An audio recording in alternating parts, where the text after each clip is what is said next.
Hello everyone, स्वागत है आपका आपके हमारे यूट्यूब चैनल पर। मैं साहिल। आज हम लोग पढ़ने वाले हैं गति के तीनों समीकरण का निगमन करने वाले हैं। गति के तीनों समीकरण को एकदम आसान तरीके से हम निगमन करेंगे दोस्तों। चलो फिर हम गति के पहले समीकरण से शुरू करते हैं। ठीक है, जैसा कि बोर्ड पर लिखा हुआ है, गति के प्रथम समीकरण सूत्र का निगमन। ठीक है, हम कैसे करेंगे? यहाँ से हमें पता है दोस्तों कि जो त्वरण होता है ये बराबर होता है वेग परिवर्तन बटे समय के। मतलब त्वरण का जो फार्मूला होता है वेग परिवर्तन बटे समय के। ठीक है, हमें ये भी पता है कि जो त्वरण है हम इसे स्मॉल a से प्रदर्शित करते हैं, वेग परिवर्तन को डेल v से। ठीक है, और समय को t से। यहाँ से हम क्या कहेंगे दोस्तों, a जो बराबर हो जाएगा ये होगा v माइनस यू के। ठीक है, ये जो डेल डेल वी होगा ये बराबर होगा, मतलब इसे हम क्या लिख सकते हैं, v माइनस यू, और जो t है इसे t ही रहने देते हैं।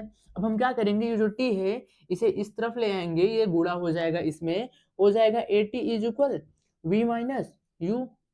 ठीक है दोस्तों, अब हम क्या करेंगे, जो v है v बराबर क्या लिख सकते हैं, u को इस साइड लाएंगे तो हो जाएगा u प्लस at। तो क्या हो गया दोस्तों, ये जो है ये है गति के प्रथम समीकरण। तो हम क्या कहेंगे, ये v is equal u plus a T, ये हो गया गति का प्रथम समीकरण। मतलब इसका जो निगमन है इसी तरीके से होगा। तो दोस्तों हम या इसे मिटा लेते हैं, फिर उसके बाद हम क्या करेंगे, गति के द्वितीय समीकरण का निगमन। गति के द्वितीय समीकरण के सूत्र का निगमन को हम कैसे करेंगे दोस्तों, यहां पर लिखेंगे औसत चाल, या फिर औसत चाल को हम क्या बोल सकते हैं, वेग। इसे जो प्रदर्शित करेंगे u प्लस वी अपान 2 से। ठीक है, हमें यह भी पता होना चाहिए दोस्तों कि जो वेग बराबर होता है वे बराबर होता है विस्थापन बटे समय के। ठीक है, विस्थापन बटे समय। तो हम विस्थापन को दोस्तों एस से प्रदर्शित करते हैं, समय को टी से प्रदर्शित करते हैं। यहाँ से हम क्या देखेंगे कि जो वेग का मान है u plus V upon two, यहाँ पर इसका मान रखेंगे u plus V upon two, और यहाँ से इसका मान s अपॉन टी। अब हम क्या करेंगे दोस्तों, जो t है इसका तिरछा गुणा करेंगे इसमें, तो ये क्या हो जाएगा, यहाँ पर लिखेंगे पहले u plus v into t is equal s, ये रहेगा अपॉन टू। अब हम क्या करेंगे, ब्रैकेट को तोड़ेंगे दोस्तों। ब्रैकेट को तोड़ने के लिए क्या करेंगे, इसका अंदर गुणा करेंगे टी का, हो जाएगा you t plus we T. ठीक है, हो जाएगा upon two is equal S. ठीक है, अब हम क्या करेंगे यहाँ से कि हम इसे एस को इधर लिख सकते हैं ना, एस इज इक्वल, इसको आपस में बांटते हैं दोस्तों, u T upon two plus we T upon two. यहाँ पर हम क्या देखेंगे दोस्तों, ये जो v लिखा हुआ है v को हम अभी पहले फार्मूला में क्या देखे हैं कि v का मान जो निकला है ए v is equal u plus a T. तो यहाँ पर हम क्या लिख सकते हैं, इस तरफ यहाँ से हम लिखेंगे कि s is equal U T upon two plus, यहाँ से v का मान जो है लिखेंगे u plus a T into T upon two.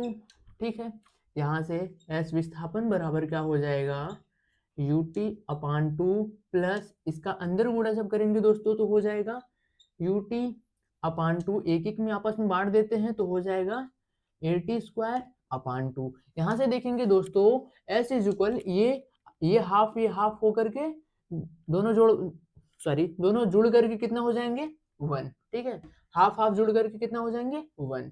तो क्या करेंगे, इसे हम लिख सकते हैं सिर्फ यू टी।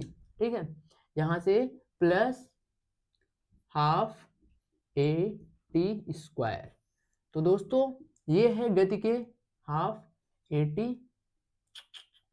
यहाँ से हाफ ए टी स्क्वायर। ठीक है, मतलब ये s is equal you t plus half a t square, ये है गति के द्वितीय समीकरण का सूत्र। तो यहाँ से दोस्तों हमने पहले इस प्रोसेस को किया, फिर उसके बाद ये कर कर हमने गति के द्वितीय समीकरण का निगमन किया। तो दोस्तों हम इसे मिटा करके फिर गति के तृतीय समीकरण का निगमन। हाँ तो दोस्तों हम देखने वाले हैं अब गति के तीसरे समीकरण का निगमन। तो यहाँ से क्या करेंगे दोस्तों, सबसे पहले हम यहाँ पर लिखेंगे कि गति के प्रथम समीकरण से, गति का प्रथम समीकरण क्या था दोस्तों, v is equal u plus a t. ठीक है, अगर हम इसमें दोनों पक्षों का वर्ग करते हैं, I mean squaring both side, ठीक है, दोनों पक्षों का वर्ग करेंगे तो क्या मिलेगा हमें, v का whole square is equal u plus a t का होल स्क्वायर। बढ़िया, अब यहाँ से क्या करेंगे, इसको तोड़ेंगे, v square is equal a plus b का होल स्क्वायर यहाँ पर लग रहा है दोस्तों, तो u square plus a square t square plus 2u a t. ठीक है, अब हम क्या करेंगे दोस्तों, यहाँ पर हम देख रहे हैं कि v square is equal u square, इसे हम कैसे करेंगे, देखो इसको इस तरफ लिख सकते हैं, प्लस में है तो चाहे चाहे चाहे जहाँ पर लिख दें, तो plus 2u plus a square t square. ठीक है, अब हम क्या करेंगे, यहाँ से v square is equal u square plus यहाँ से हम 2a कॉमन ले लेंगे दोस्तों, तो बचेगा you t plus half a t square. ठीक है, अब बोलोगे भैया you t plus half a t square कैसे बचा, तो अगर आपको विश्वास नहीं हो रहा तो प्लीज एक काम करना ना, इसको इसमें गुणा करना, तो आप देखोगे कट कर फिर से यही बन जाएगा। ठीक है, ये कट इसका जब इसमें गुणा करोगे तो कट करके फिर यही बन जाएगा।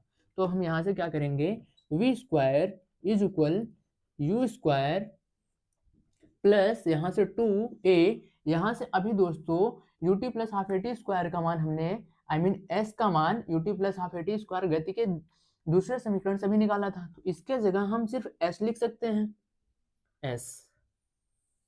ठीक है, तो ये है गति के तीसरा समीकरण। तो दोस्तों आशा करता हूं आपको गति के तीनों समीकरण पसंद आए होंगे, गति के तीनों समीकरण आपको समझ में आए होंगे। यदि गति के तीनों समीकरण आपको समझ में आए तो प्लीज वीडियो को लाइक करना। तब तक के लिए मिलते हैं अगले वीडियो में। जय हिंद।